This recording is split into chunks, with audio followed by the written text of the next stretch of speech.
Hey, back at Joe's Garage with Matt, you can speak to AUTEL, can't you? I think so. Oh boy, I bet you can. What do we got here? Well, this is the IA 900. I think Knee Jerk is, they sell it kind of as a wheel alignment machine, but it does ADAS, ADAS calibrations. And so it's kind of their flagship model.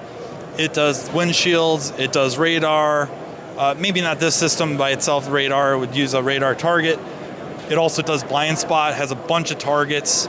You know, AUTEL, there's no way around it. AUTEL was really the first aftermarket system out there that started getting credibility.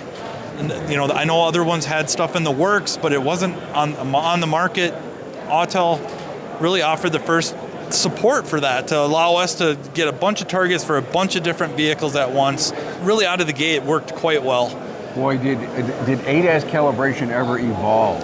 Remember dropping plumb bobs? Oh my God. Getting a ruler? Yeah, you're not kidding. You're not kidding. So it didn't start with this machine. No, it sure didn't. But they don't have one here, but they had something called the standard frame. And it looked similar to this without this stuff up here. It had this, had the big arm going across. But they added something. They added these cameras. And the cameras work very, very much like the alignment machine, right? So you mount these targets on the wheels.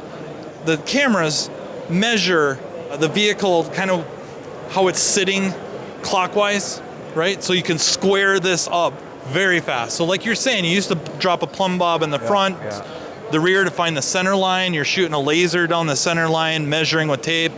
Tape measures to where to set the target, or maybe you're swinging arcs with chalk and string to find out where to set the targets.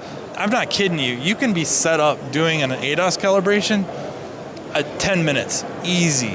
I had Scott Brown recently on a show, and I asked him about the future of LiDAR and radar, and he goes, it's probably going to go away. Yep. Because, and I think he did say that it was Tesla who is taking cameras, to your point on these cameras, to a level that a camera in less time than LiDAR and radar combined together can tell you the distance to an object. Yep. So much smarter than that. Yep. So think about, as the technology on the car continues to go rampantly wild, so will the equipment to diagnose it.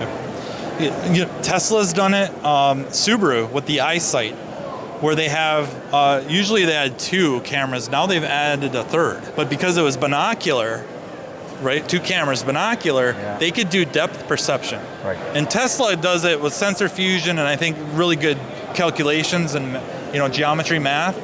But Subaru is already doing it for a while, and Subaru tested extremely well in the insurance tests with collisions and pedestrian avoidance.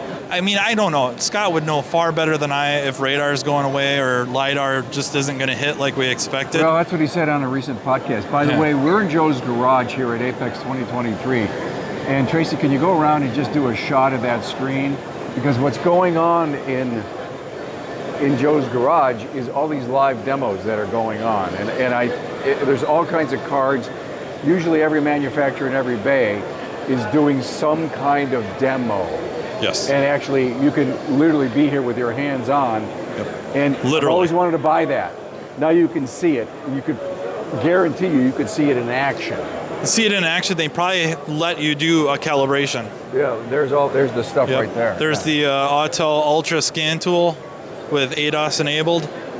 Big tablet, big screen, allows, we're not going to see that with the ADAS portion so much, but on the diagnostic side, we can split screen between scan data and scope.